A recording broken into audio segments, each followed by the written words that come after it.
Good evening. I can talk. I got my voice back. Yeah, she got her voice back, y'all. She can talk.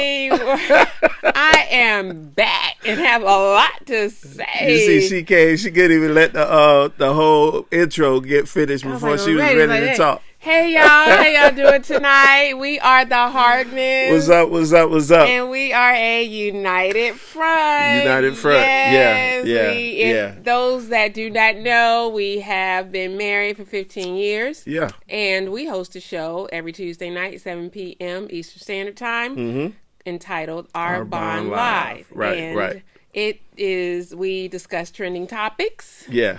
That deal with life. Yeah, just the whole just circle of life. Yeah, parenting, everything. Marriage, relationships, kids. Yeah, just all of that. Life. Yeah. And we try to put our own spin on it. So in other words, we hardmanize it. Yeah. So we are live on Facebook, Periscope, YouTube right now. So please share, like, share. Yeah. So typically, I'm the one that sets She's it the setup up. lady.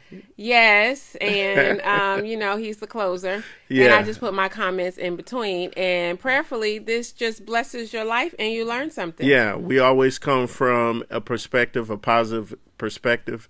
This is the mindset that we have, and we try to share it with as many people as possible. Yes. So, and then we also want you guys to comment as much as possible. Yes. Because that adds to the dialogue, and that give us more and more fuel to the fire to be able to discuss. So right, we want to hear your opinions too. You definitely. All are a part of this discussion. Yeah. Because without you all, we couldn't have it. Yeah. Right. It'll just be us talking, which we do all the time anyway. Yeah. But we wanted to share how we do on this platform. So what are we talking about tonight?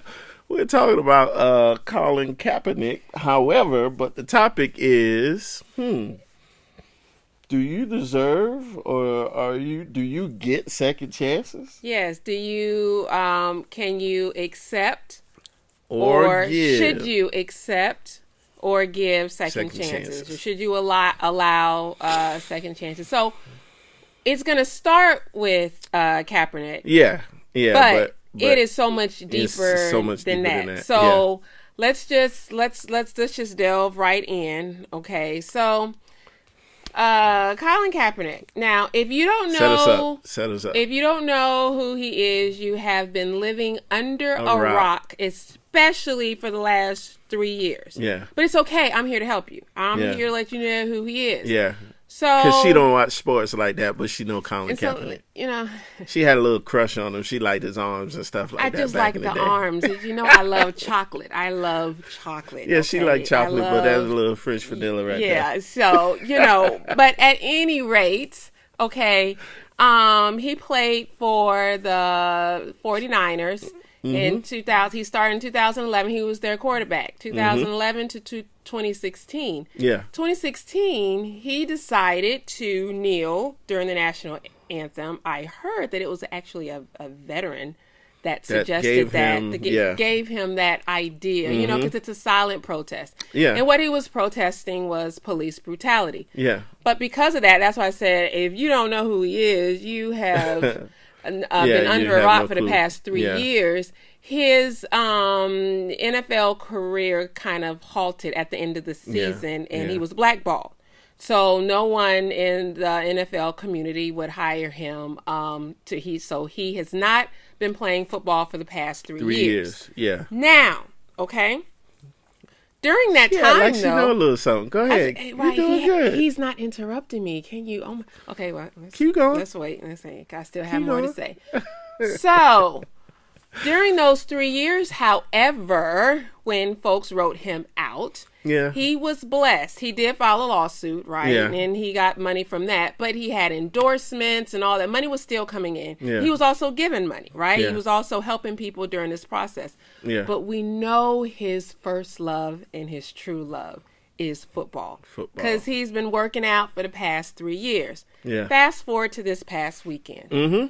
Okay, this past right weekend here in the ATL. here in the ATL, it was there was, I call it a bait and switch. A bait and switch. But it was supposedly the opportunity to showcase, to try out for different NFL teams. Okay? So, in the perfect world, right? He was supposed to go in there. Yeah. They showed them he still has it. Yeah. And then, they can pick. 24 teams was supposed to be, they would send the tapes out to 24 teams and give them an opportunity to at least get some exposure for the teams to see if he still has it. If he still had it. Yeah. But here's the bait and switch thing. And here's where our topic comes in to play about second chances.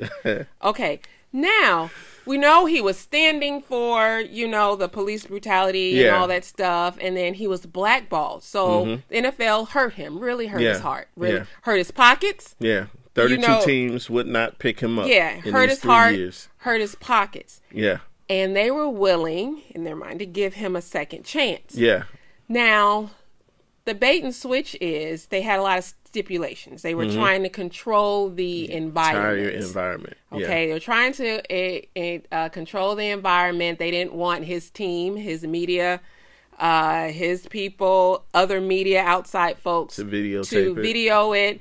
They wanted him to sign a contract, say there would be no more lawsuits or anything. So basically to shut him up. So I don't really know if it was to really give him an opportunity. No one, I don't know. There's a lot of debate about that. Yeah. But for the topic tonight, should he have entertained the second chance, or this new opportunity. The opportunity. Should he? And then now think about yourself. Have there been situations in your life where you were hurt? You might have been publicly humiliated. Yeah. People might have just wrote you off. It's over. Your career is over. This relationship is over. It's done. But then you have the opportunity to entertain that person, that situation again. Do you entertain? Are you open to a second chance? All right. Now this is big. This is big. But how did I do though? You did excellent. I mean, Thank you really you. covered all of the bases. You had a little background information about Cap, and you really did a good job. I'm proud of you, babe. Back in the day, you and say you talking? Pop your collar. Pop. Okay, let's get back to what's at hand. but yeah, you did a good job. So you set it up well. Okay. And so I just thinking about this whole situation in second chances and just in general in life, you could see it as in two ways, because number one, you can be on both sides of the second chance. You could be the extender of the second chance, right, or you could be the one who receives the second chance. And it's all about your point of view on how you receive it. And I think in his case, it could have been seen as a legitimate opportunity. I mean, the NFL extended the olive branch to him, felt like he was probably one of the main reasons why, why this whole situation happened, why he was blackballed because of his protest. But, and some people always I feel like they got it wrong because they felt like he was protested the NFL. He wasn't protesting the NFL. He was just protesting, the situation of police brutality. However, it got him X'd out of the NFL. Right. So now NFL is giving him an opportunity. All he got to do is just show that he has talent and see if this is something that they could work out to where they have the opportunity to rekindle a working relationship. Right. And from a flip standpoint of just in general in life, I think so many of us extend opportunities to give people second chance, whether they've been crossed or they felt wrong, or at the same time, on the flip side, they may have been the culprit or the perpetrator, and now you get an opportunity to go back. How do you come back to that situation in a way that is going to where both sides can be amicable and they could be a working relationship. And so another thing too, I think of, how do you, because when he left the NFL, well, when he was kicked out kind of NFL, people looked up to him as if he was standing for something. Yeah. Right? Yeah. So what do you say to the people that are still behind you if you leave a situation, but then you go back? How does that affect your testimony? Is that a good or a bad thing? And that's like what we want to discuss tonight. Yeah. Because, I mean, it could be a lot of things. It could be, let's just start putting out, and then we'll get into the question. But what if it's a domestic abuse situation? You know, we hear multiple times. You go back, men or women, right? Yeah. Go back. People are looking. Your children are looking. Your friends are looking. You know, they've seen the hurt. They've seen the bruises. Yeah. How are you, like, what's the testimony? Like, how can you help the person behind you get through that situation if you keep going back? Just a thought. What type of signal are you sending? What type of signal? It's okay to treat you a certain way. Yeah. It could be a job situation. If you know that they are over and over, they keep looking over you for those promotions. But you helping everybody else get ahead. You training everybody else. Yeah. What does that say about you and your level of, I don't know, like self-respect for the skills, for the gifts that you have? I think people can look at it in two different ways. Either they have a high tolerance level for pain, or for just some people call it long suffering. And so it don't have to be specific to just people being a wimp or just comping out, or just going back to a situation that is not beneficial for them. So some people see it as, oh man, they have a high tolerance. They're still trying to work things out, and maybe it could work. Now, the signal that you may be sending to a person who may feel that way, that you are a cop-out, or you just are weak or weak-minded, or you just gullible, or you're naive, or you just, you take everything at you want to see the best out of people. So, or they may see it as weak. And they say, man, well, shoot, man, why am I still trying to support him or her in whatever they're feeling like they do when they keep running back? Yeah. Why do I keep, trying to give a level of I guess support to them or push them or encourage them if they just gonna go right back to the situation that they're in? Because the old saying, which stands true now, is if you don't stand for something, you'll fall for anything. Yeah. So let's delve into let's ask that first question. All right. And see. So we have 3 questions, and these questions that we have, we want y'all to give us some of your comments so that we can have a dialogue. All right. So the first question, you want to read, or since you got your voice back, you want to read? Yes, I will be in charge tonight of reading all of the questions. How about that? Okay. Let's go. Let's go. Okay. After a person shows you who they truly are, is it worth giving them a second chance? After a person shows you who they truly are, is it worth giving them a second chance? All right. So after a person shows you who they are, is it worth giving them a second chance? All right. You know how your grandma used to always say, "Fool me once, shame on you. Fool me twice, shame on me." Mm-hmm. Ain't gonna be no third time. ain't gonna be no third time. Ain't gonna be, the first time. You got me. You got me. Yeah, you got me. Yeah. I'll give you that. I'll give you that. As somebody said, I was boo-boo the fool. I was boo-boo. But silly rabbit tricks are for kids. You can't. For me, Um, I don't give a lot of chances. That's just me. I do forgive, but I don't forget. Like, let me tell you something.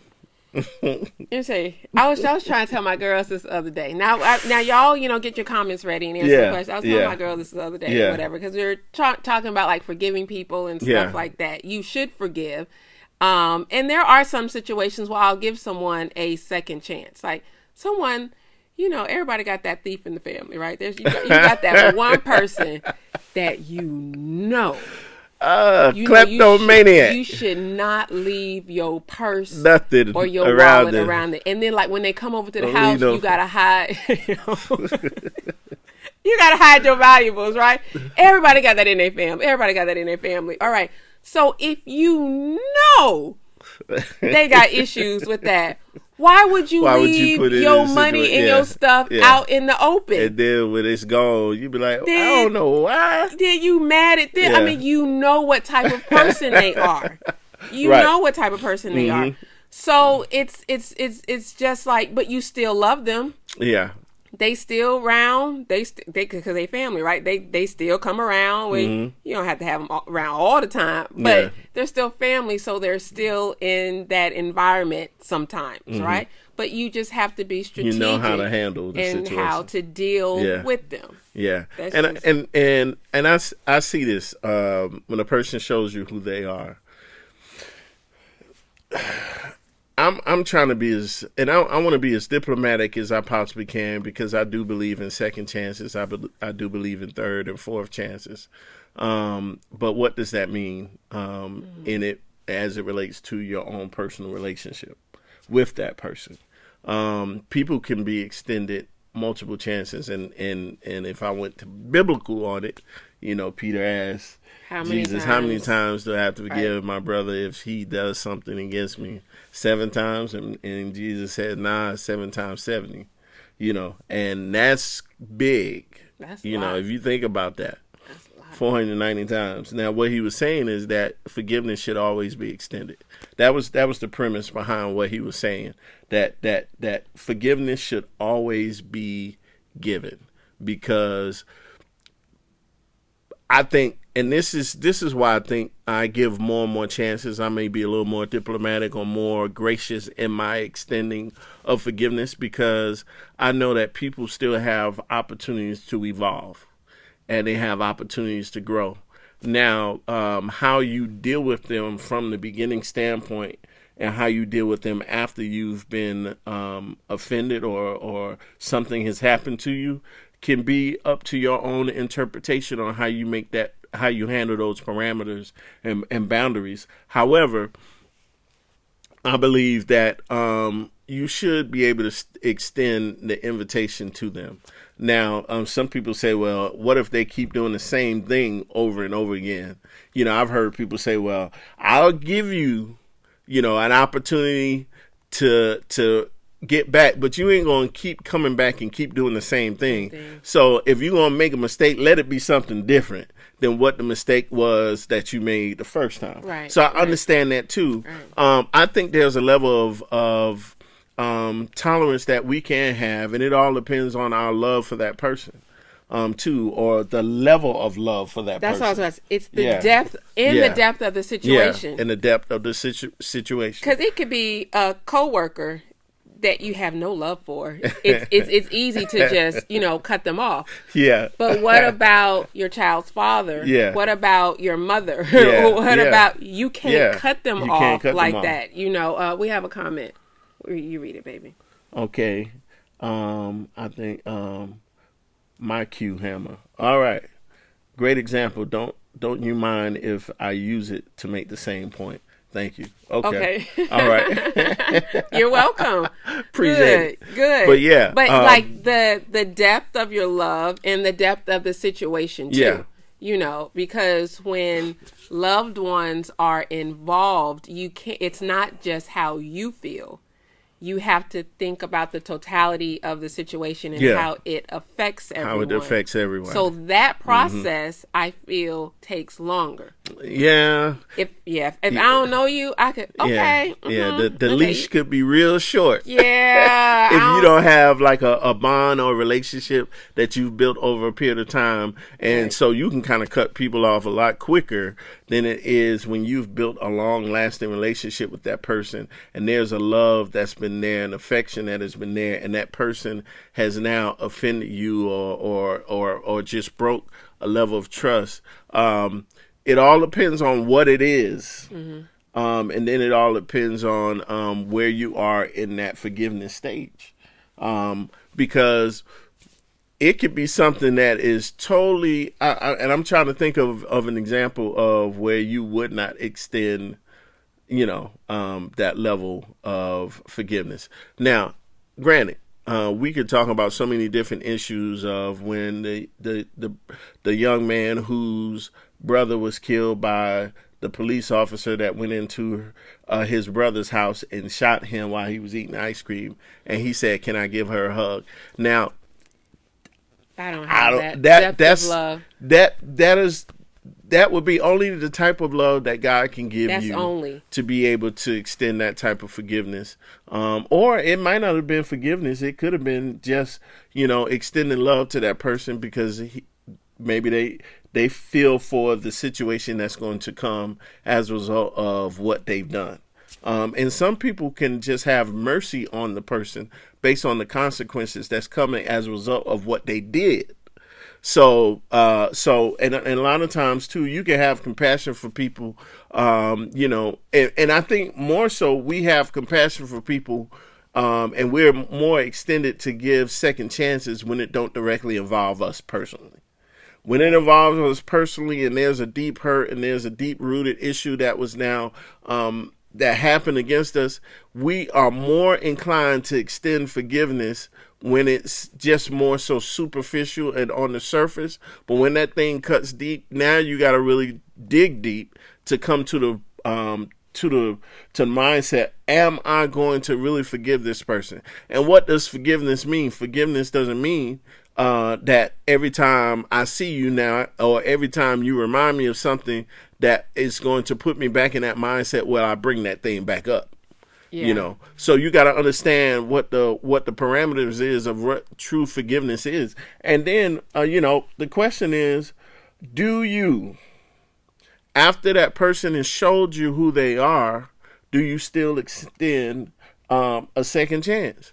And it's like, maybe it does not have to be the same second chance. Maybe it doesn't have to be the same opportunity as given before. Yeah. You know, but like for instance, when loaning someone money, we've gotten to a point we don't loan money anymore. We just give it. Yeah. Yeah. If we have it, we give it. Yeah. Because why fool with trying to get that money back? Yeah.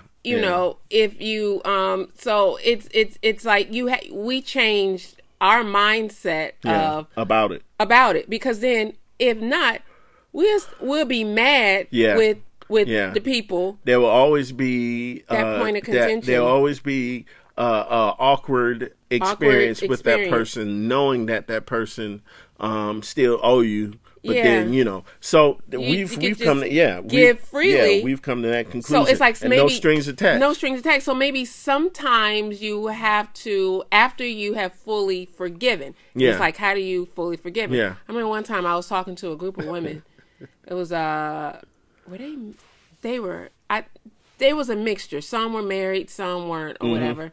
And they were asking me, well, how do you know you've truly forgiven? We were talking about men, right? Because we were talking about relationships. How do you know you've fully forgiven that person after they've hurt you? Yeah. I said, okay, do you still feel like if they were outside and you would feel happy if they were like hit by a bus or hit by a car or run over?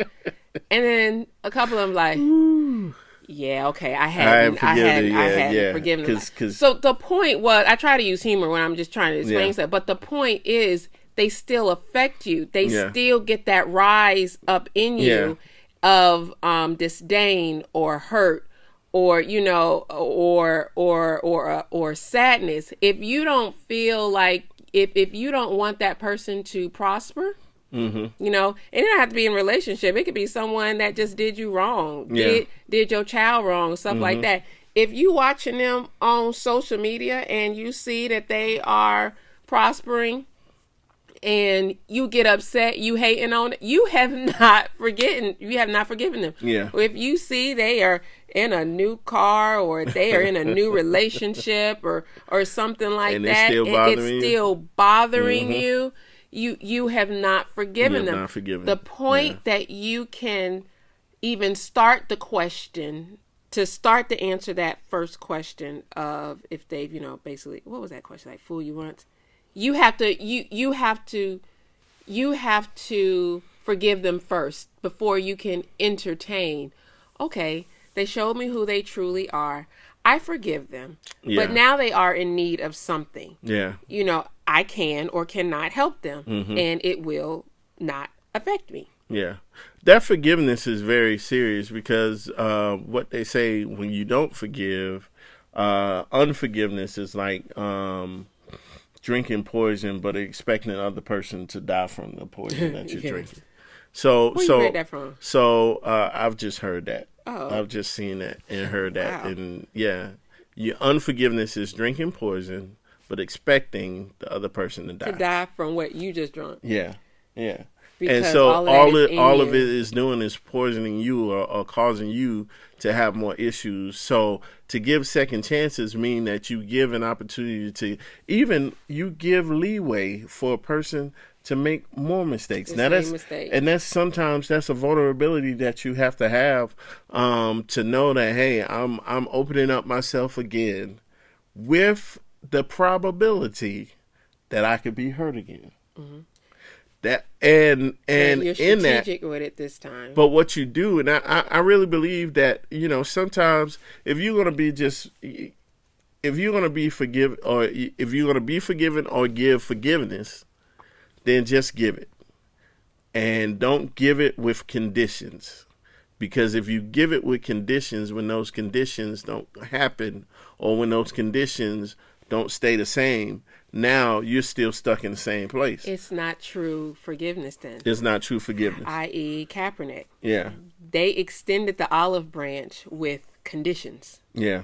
Yeah. Instead of, now I'm not talking about a regular business deal. Of course you have contracts and stuff like that. But they extended it with the hopes to shut him up, to not allow him to be who he is. Yeah. And when someone try to control you and take away the very essence of what makes you great, you know, that's a problem. Yeah. They trying to control you, and that's toxic. Yeah. Toxic and from a business standpoint, you know, I know what the NFL was trying to do. They were trying to cover their tracks because they didn't want this to be a bad PR move in a sense. But in actuality, hey, it was Colin Kaepernick, and you knew what he stood for. So if you know what he stands for, and you still going to extend the invitation for him to come, that's then what he come with. You know, I've heard this story, and I'm gonna share it real quick. There was a frog and a snake that was frozen. The frog ran into the snake, and the snake said, psst, "Hey, psst, hey, I need to be. Can you thaw me out?" Yeah. And the frog said, "Nah, if I thaw you out, you gonna bite me. You gonna bite me." Mm-hmm. And he said, "Nah, I promise you, I'm not gonna bite you. I promise you, I'm not gonna bite you." He was like, "Nah, you a snake. You gonna bite me." He was like, "Nah, I promise, man. I promise, I'm not gonna bite you." So the frog conceded and said, "Okay, I'll thaw you out." And as soon as he thawed the snake out, the snake did what? Bit him. And then the frog said, "Man, you said you wasn't gonna bite me."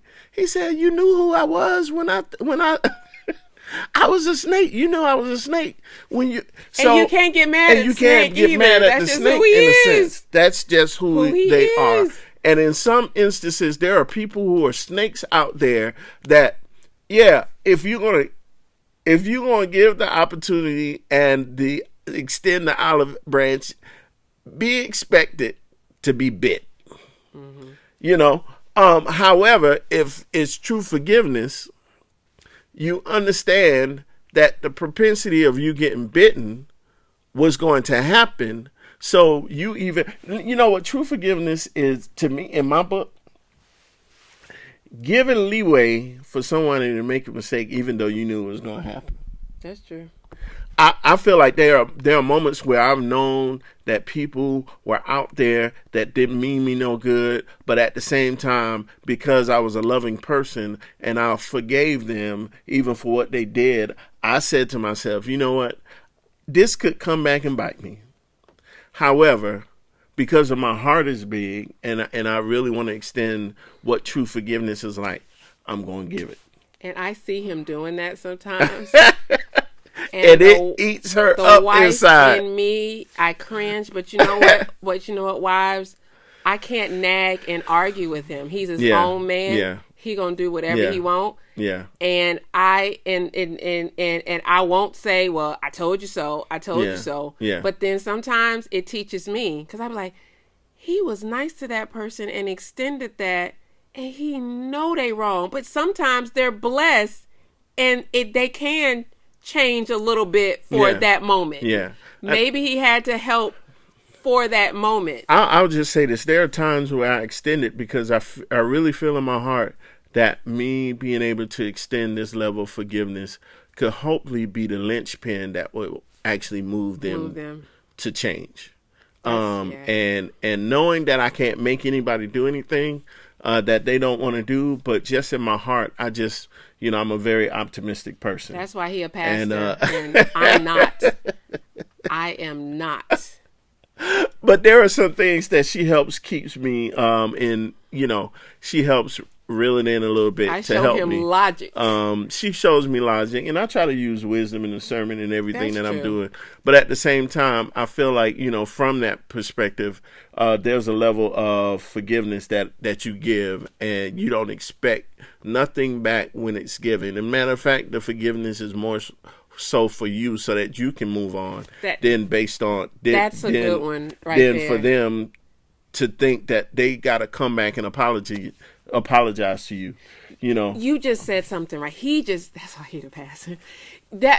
He just said something right there. A lot of times, sometimes offering that second chance is what God wants you to do, because it then elevates you to the next level, to the next purpose that God has for you, because you have truly forgiven that person, and that's above you now. It's above you now. There's a couple of comments from Mike. Mike says, true forgiveness is the complement of true repentance. Okay. I think and he said reciprocated. So I can see that. And however, forgiveness is given at the point of offense, not at the point of apology. He's going to say that one more time. Forgiveness is given at the point of offense, not at the point of apology. Because if you're waiting for an apology to forgive, you may never get that apology. So therefore, you're stuck in unforgiveness, basing your forgiveness on what somebody else is going to do. You forgive at the point of the offense, not at the point of the apology. Because the apology would only be conditional with your forgiveness. So your forgiveness would only be conditional with their apology. And you can't live that way. You got to be able to give that forgiveness, even if that person don't apologize, even if that person never comes back and acknowledge what they've done. You got to be able to give that forgiveness and move on, give a second chance, and third chance, and sometimes fourth chance, and sometimes fifth chance. And even with our daughters, we see them mess up sometimes over and over again. But in the process of maturity, we know that they're growing towards. We give them a little leeway to be able to make those mistakes, but then learn from them. And that's my biggest thing. Okay, I'm cool with you making a mistake. You can make a mistake, but my job as a parent is I'm going to teach you, and I'm going to help you learn from that thing so that you can grow from it. And hopefully when you extend a level of forgiveness, even if it's with an adult, a person who got fully a good mind, are chronologically advanced, they're up there in age, and they know what they're doing. But when you extend that forgiveness, it gives them an opportunity to say, man, you know what? Man, I may have done wrong. And sometimes forgiving a person can do more than fighting with a person. So let me add into that. Two things. One thing too, y'all know forgiving someone is the hardest. It's one of the hardest things in the world to do, and that's why you can't do it alone. Yeah, it's not with your own strength. It's not with your own strength. You have to have God's strength. That's the only way you can get through it. Stronger. So that means you have to have a relationship with them, and you're constantly in communication with them. So point two, like sometimes if I'm mad, I'll be transparent. If I'm mad at Oshi or whatever, like when he said the point of offense, in my mind, I'll say, Lord, I forgive him right now because he talking outside his neck. He talking crazy right now. But Lord, I'm not going to say anything. I'm going to let you deal with him. And I continue doing my wifely duties and, my mom duties, doing all that stuff. And I promise y'all 10 times out of 10, he will come back and like apologize, or we will discuss it. But I'm not waiting for him to do that because I've already in my mind, it's above me now. I loved it when that guy said that. Let me see. Are there any moments where I have to forgive you for something? Huh? Let me tell you. I would just be straight up. See, this one right here. Yeah. But we ain't even gonna go there. I don't try to be arguing. I don't be arguing. I just like. Yeah. It is what it is. But no. This forgiveness thing is real. It's already 7:40. Let's go to question number 2. Let's go to question number 2. We don't have our production assistant, so we didn't know the time. Yeah. Okay. Question 2 is: At what point do you know that ties have to be cut permanently? We need to answer that quickly. Wow. At what point do you know that ties have to be cut permanently? All right. Now, and we want y'all to answer that question. We've been talking At what point do you know that ties have to be cut permanently? You got to cut them off. Yeah, that you have to cut them off at a cut that situation moment. off. Yeah. Cut the person off. Yeah. At what point? So we're gonna wait for some answers. Come on, guys, just comment in. I see y'all joining, but y'all gotta chime in. All right, chime in. All right.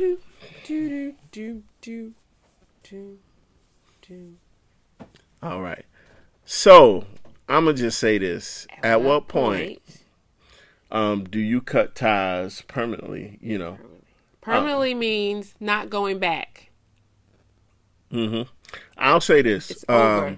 When it becomes to damage you, physically, mentally, emotionally, spiritually, when it becomes to damage you and it begins to break you down, and you're at a point where you're at your lowest of low, and it's just like bothering you so much that you can't. Then I believe, it's time for you to cut those ties.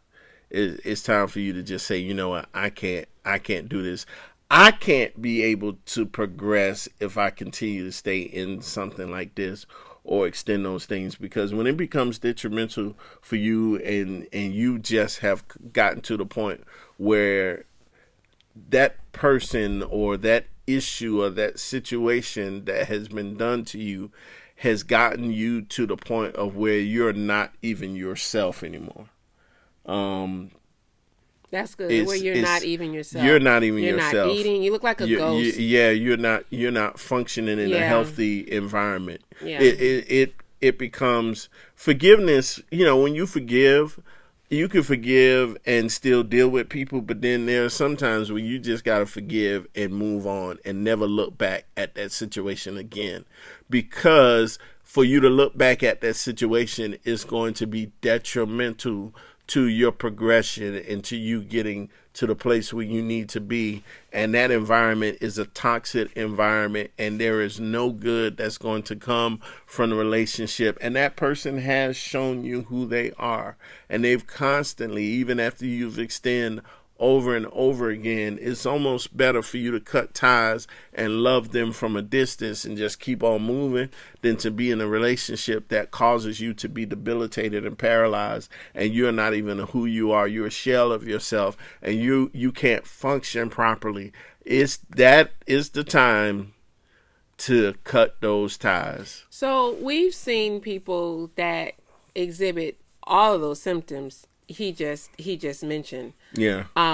But they still continue in that level of toxicity. Yeah. And then you have to really, there's a psychological issue like really behind that, is they are accustomed to this type of dysfunction. Mm-hmm. Dysfunction is normal to them. Yeah. They don't know any better. And they don't know any different. Yeah. But always know, y'all, if you are going through that situation, God always gives a way of escape. Yeah. All you got to do is just ask him.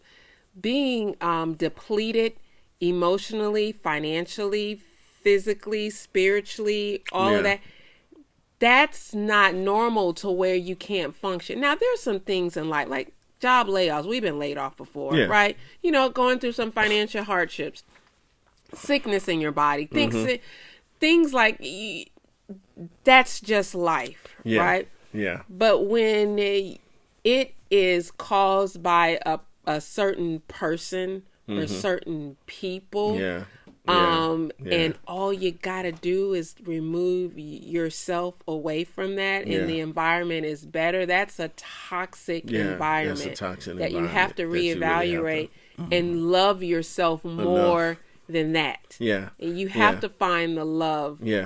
For yourself. Really, you got to love yourself enough to even get yourself away from that situation. Right. Because if you stay in that situation now, it's almost like you are abusing yourself. And I think in some instances, when you get to that point, you make the decision to say, all right, am I willing to stay in this situation? And can this situation be so detrimental to me that it makes me not know who I am as a person? Yeah. And if I don't know who I am because of what I've gone through, then it is like, it's crazy. And I need to get out of this situation. There are people. You need to get away from toxic people. You need to get away from toxic environments. You need to get away from toxic workplaces. Places that are not conducive for your progression and your growth. Toxic family members, all of that.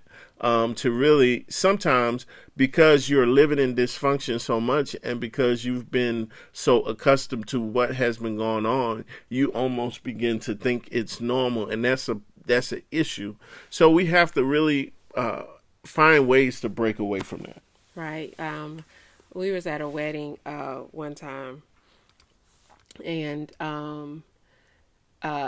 the bride, I was sitting amongst the bride's sisters. It was during the reception. Man, they was talking about their sister so bad. I was like, oh my! They was just going in, just talking about her, and they didn't even know me like that. So I'm like, if they talking about her in front of strangers. How do they talk about her in front of her, like the sister itself, or in front of others?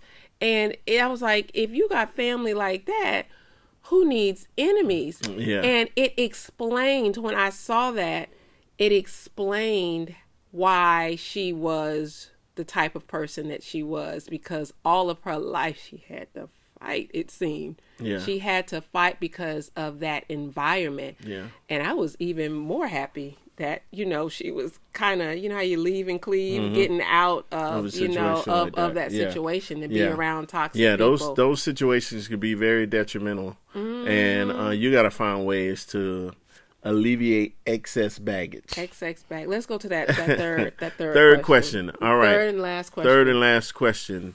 Here we go. You can read it. Can giving second chances literally kill you or a part of you? I mean, I think we've answered that. Can giving second chances literally kill you or a part of you?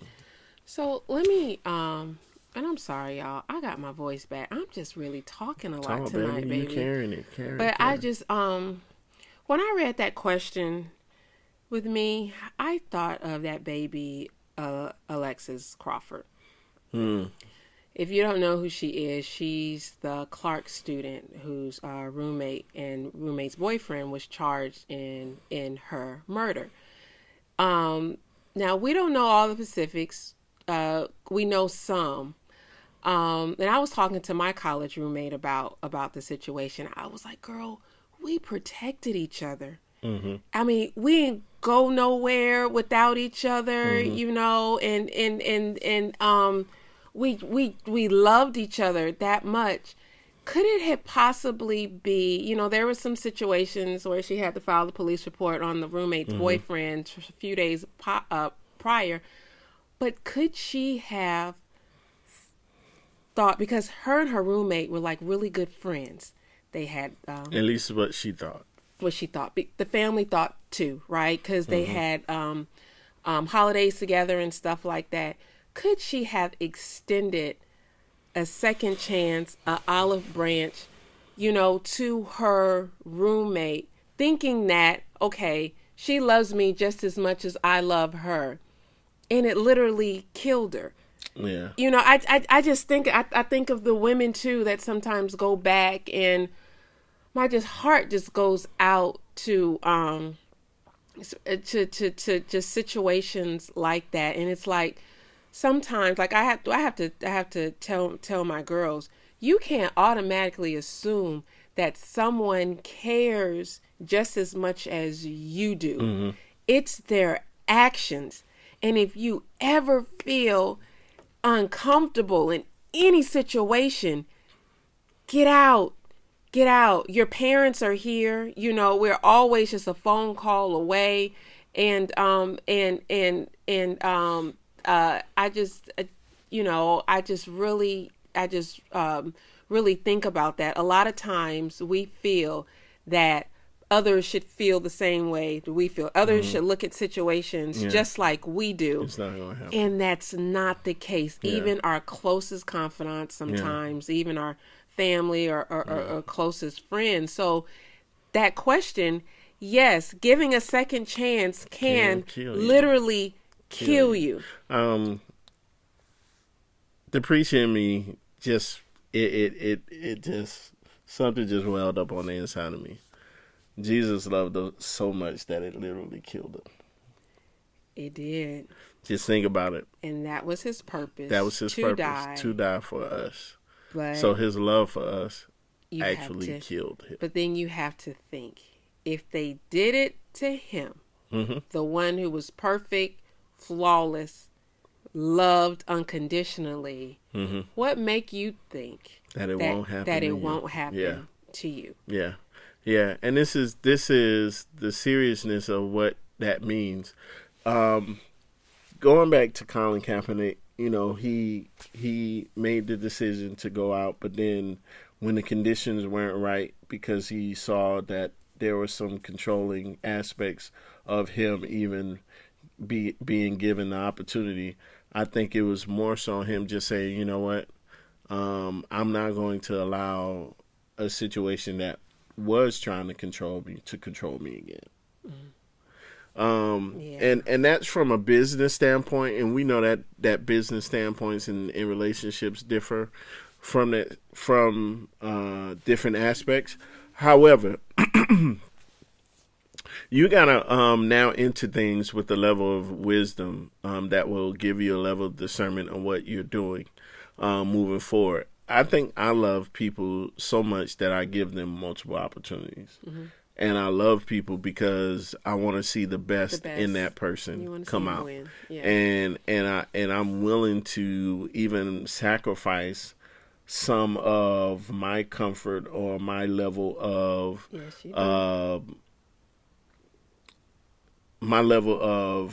wanting to be cool and everything, or I would just say my comfortability.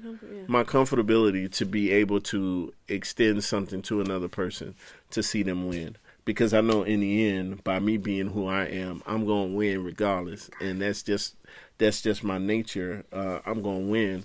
But you extend those opportunities and those, and that, there you go.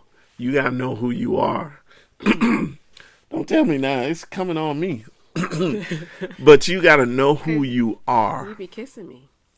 And when you know who you are, you can forgive a lot easier than people who are really insecure. That's true. Because people who are insecure still got issues that they're dealing with themselves. And anything that will cause them to feel like they've been offended, they will never give over that, because that would be their level of what they think their power is over the person who offended them. But when you know who you are and when you are mature in yourself, guess what?